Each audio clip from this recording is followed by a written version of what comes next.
Muy buenos días, hermanos en Cristo y María, una mañana más aquí para compartir la palabra dulce de Dios.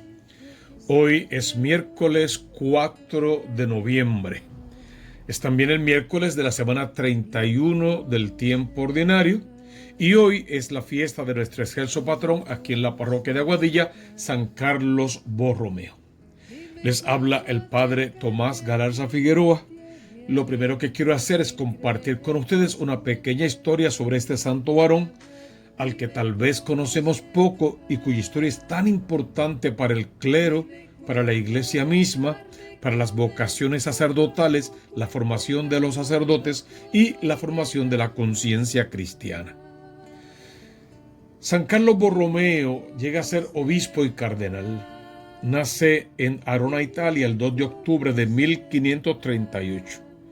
Y muere en Milán el 4 de noviembre de 1584, contando con solo 46 años de edad prácticamente.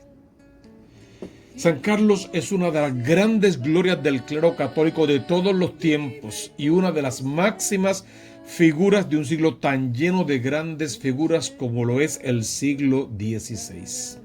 San Carlos Borromeo tuvo la oportunidad para haber sido uno de los muchos eclesiásticos izados a las dignidades eclesiásticas con pompa y atavío de príncipe, pero de forma consecuente y decidida no quiso ser otra cosa que un pastor de la iglesia, un hombre entregado por completo al bien espiritual de sus diocesanos.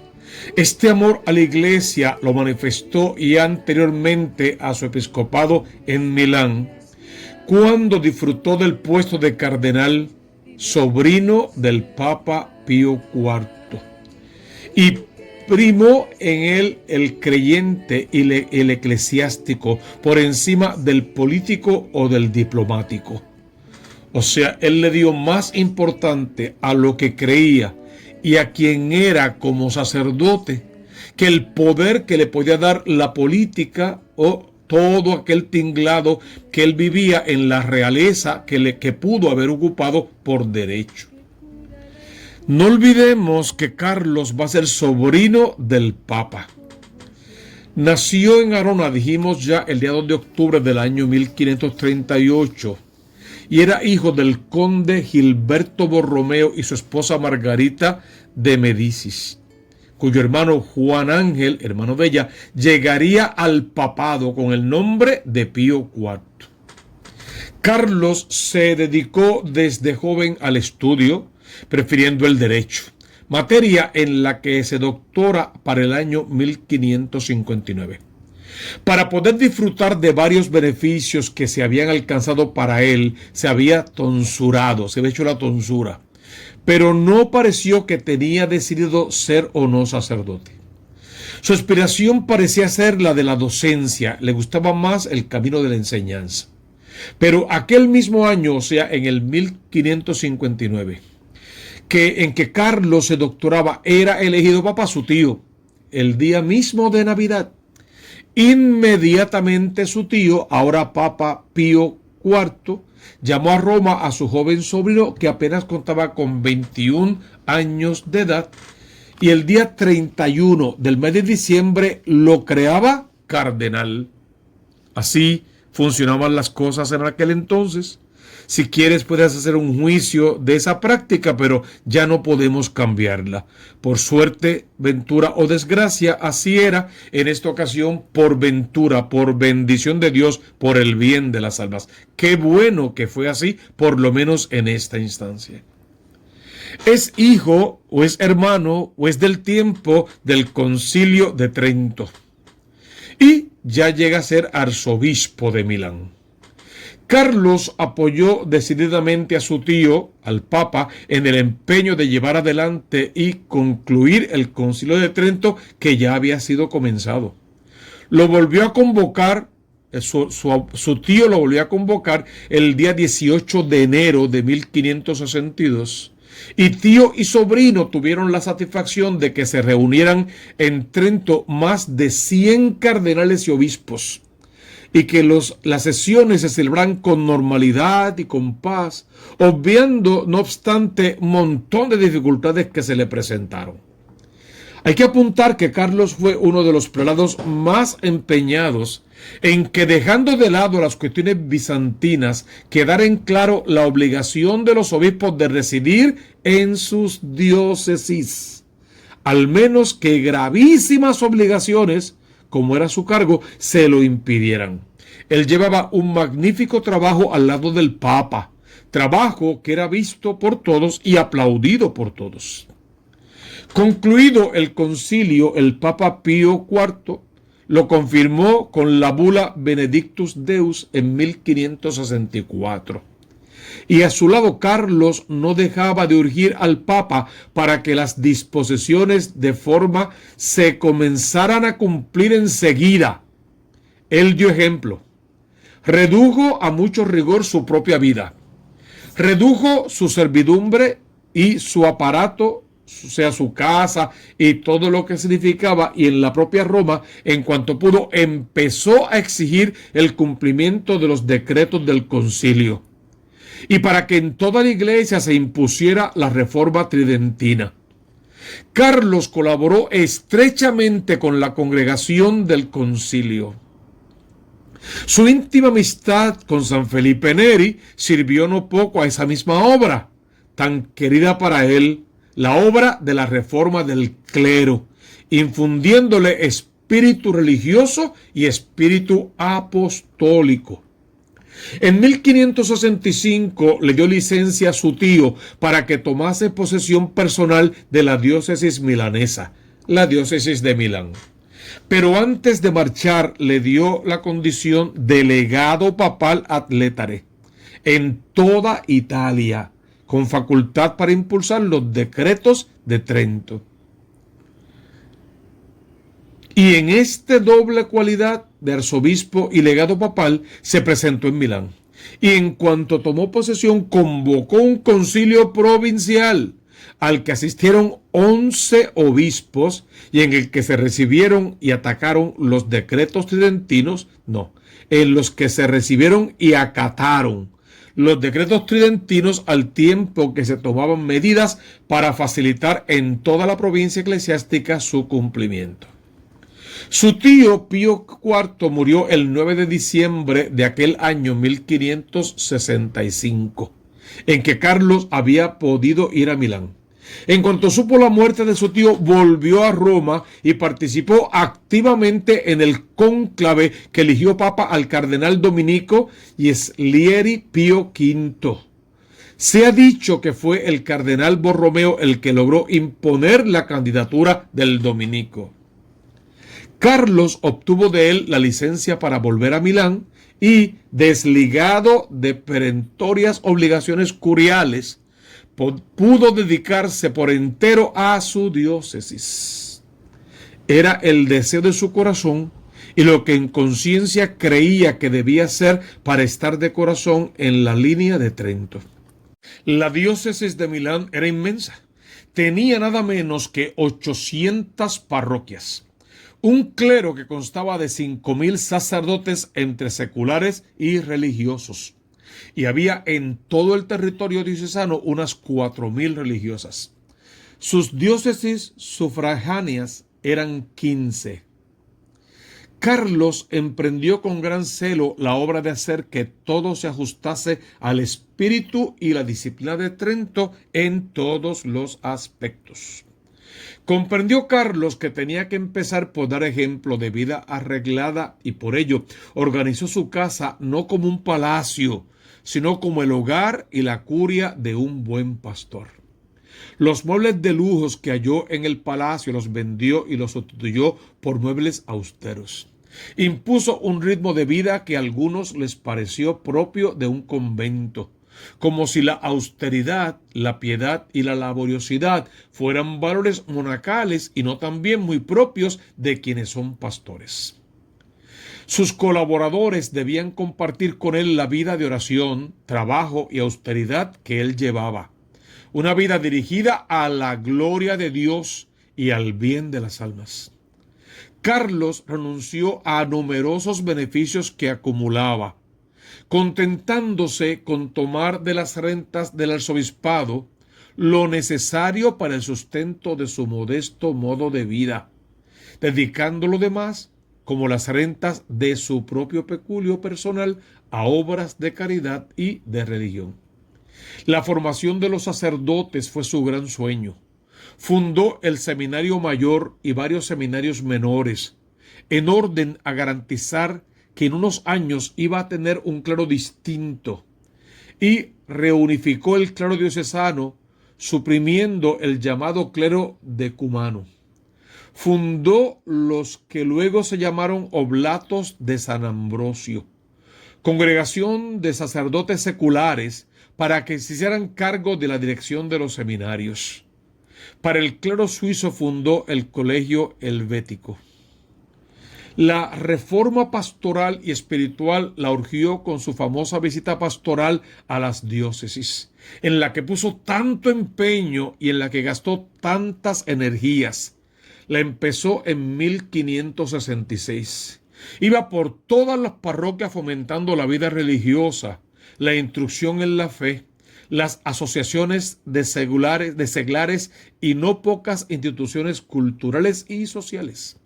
En 1569 hubo un atentado contra su persona, obra de un religioso que se oponía a su labor reformadora. Fue un gran pastor de almas. Carlos encarnó el ideal del verdadero pastor de almas, instruido en teología, hombre de vida interior, dedicado a las almas, con ideas claras, con capacidad de forjar y realizar programas pastorales, todo al servicio de los fieles. No podía soportar que obispos y sacerdotes viviesen para sí, acaparasen prebendas con afán de dinero y quisieran llevar a expensas de su ministerio una vida buena. Convencido de estos criterios, cuando llegó la peste de 1576-1577, no quiso alejarse un momento de su diócesis, exponiéndose a ser contagiado y a morir, pero estaba muy clara en su mente la adversidad o la advertencia del Señor de que el buen pastor debe dar la vida por sus ovejas. Toda la comunidad cristiana quedó muy edificada de su heroica conducta en tan difíciles circunstancias. La muerte le llegó a Carlos cuando aún era un hombre joven que podía haber dado de sí muchísimo más, pero que en los planes de Dios ya había cumplido y que con perfección su providencial tarea ya estaba realizada. Como todos los años, al comenzar el otoño de 1584, fue al Sacro Monte de Veralo para hacer ejercicios espirituales. Después de unos días de entera dedicación a la oración y a la contemplación de las cosas divinas, Carlos hacía una confesión general. El santuario dedicado a Cristo doloroso le era un lugar querido, porque en él lograba remansar su espíritu de tanta actividad. Aunque de ordinario él dedicaba diariamente varias horas a la oración, la misa y al oficio divino. En la segunda quincena de octubre le dieron unas calenturas y pensó que era mejor volverse a Milán. Llegó a Milán el 3 de noviembre. Llevado a su cuarto, mandó preparar en él un altar. Y en cuanto amaneció el día 4, pidió el viático y la extremaunción. Mandó que le rociaran con ceniza y le cubriesen con un cilicio, pues quería estar en una actitud penitente, encomendándose a la misericordia divina. Corrió por Milán la noticia de la enfermedad del santo obispo y de su gravedad, y la gente acudió a las iglesias a pedir por su salud. Una multitud se agolpaba a las puertas del palacio cuando a las 3 de la tarde Carlos, acompañado de la oración de la iglesia, entregó su alma al Señor. Era el 4 de noviembre de 1584. Enterrado en la catedral, los fieles comienzan a ir a su sepulcro a encomendarse a su protección. Los oblatos de San Ambrosio promovieron en el 1601 su causa de beatificación. Poco después de su beatificación se pasó a su canonización, decretada el 1 de noviembre de 1610 por el Papa Pablo V. Todos estos datos nos dicen realmente quién era este muchacho. Muere joven, pero muy joven conoció el amor de Dios. Tenía grandes opciones, grandes oportunidades. Sin embargo, rechazó, despreció, renunció a todos los valores del mundo para acogerse a los valores del reino. Despreció sus riquezas, las tenía, era parte de una élite. Y pudo haber sido aún mucho más elitista dentro de las filas de la iglesia, siendo su tío el Papa y que tan temprano le da tales honores. Sin embargo, a todo eso lo estimó como paja y vacío. Se dedica a servir y su empeño es crear un clero distinto. Un clero que sea pastor, un clero para las almas, un clero de sacrificio. Y lo intentó y lo logró. Y hasta hoy tenemos que agradecerle a Carlos que el clero nuevo es un clero distinto. ¿Que hacen falta quizás nuevas reformas? Pues las hace falta, el mundo ha cambiado muchísimo. ¿Que hay que llamar a muchísimos a capítulos? Pues sí, hay que llamarnos a capítulo y hay que enderezar el camino de muchísimos de nosotros. Pero a él le debemos todo lo alcanzado, todo lo logrado y todo por lograr ahora queda en nuestras manos. Mira qué bonitas leen las lecturas de hoy, siendo la primera lectura del primer libro de Samuel, capítulo 16, versos 1b, versos 6 al 13a. Es la elección de David como rey. Y fíjate que a David le pasó justamente lo contrario. Era un pobre pastor que fue elevado a la categoría de rey de Israel. Sin embargo, fue un rey de servicio, con sus más y sus menos si quieres, pero un rey de servicio, de entrega, que también fue transformando al pueblo elegido. Y en fin de cuentas, lo que importa aquí es que seas ungido por el Dios amor, y Carlos fue ungido de manera particular. El salmo responsorial que tenemos para la fiesta de Carlos canta: cantaré eternamente tus misericordias, Señor. Y los versos son inigualables. Cantaré eternamente las misericordias del Señor. Anunciaré tu fidelidad por todas las edades. Porque dije, tu misericordia es un edificio eterno. Más que el cielo has afianzado tu fidelidad. Búscalo, hijo. Salmo 88. Búscalo, léelo y hazlo parte de tu vida y parte de tu oración. Tenemos una segunda lectura de la carta del apóstol San Pablo a los romanos. En el capítulo 12, versos 3 al 13, debes leerla en tu casa por tu cuenta. Y de lo que habla aquí es que cada uno, la iglesia es un solo cuerpo, y los miembros de ese cuerpo tienen diferentes dones, talentos, ministerios y responsabilidades. Y que cada uno debe encontrar la suya y ponerla en práctica. Justo eso fue lo que Carlos supo hacer. Los dones que poseemos son diferentes según la gracia que se nos ha dado, y se han de ejercer así. Si es la profecía, teniendo en cuenta a los creyentes. Si es el servicio, dedicándose a servir. El que enseña, aplicándose a enseñar. El que exhorta, a exhortar. El que se encarga de la distribución, hágalo con generosidad. El que preside, con empeño. El que reparte la limosna, con agrado. Que su caridad no sea una farsa. Aborrezcan lo malo y apéguense a lo bueno. Carlos descubre cuál es su ministerio, cuál es su apostolado, por quién late su corazón, y comienza a vivir y a trabajar de acuerdo a eso. No solamente para él, sino para transformar la iglesia, transformar al clero, formar bien a los seminaristas y tener hombres santos a la cabeza de la iglesia santa. Una gran reforma hecha desde dentro de la iglesia misma y con grande éxito.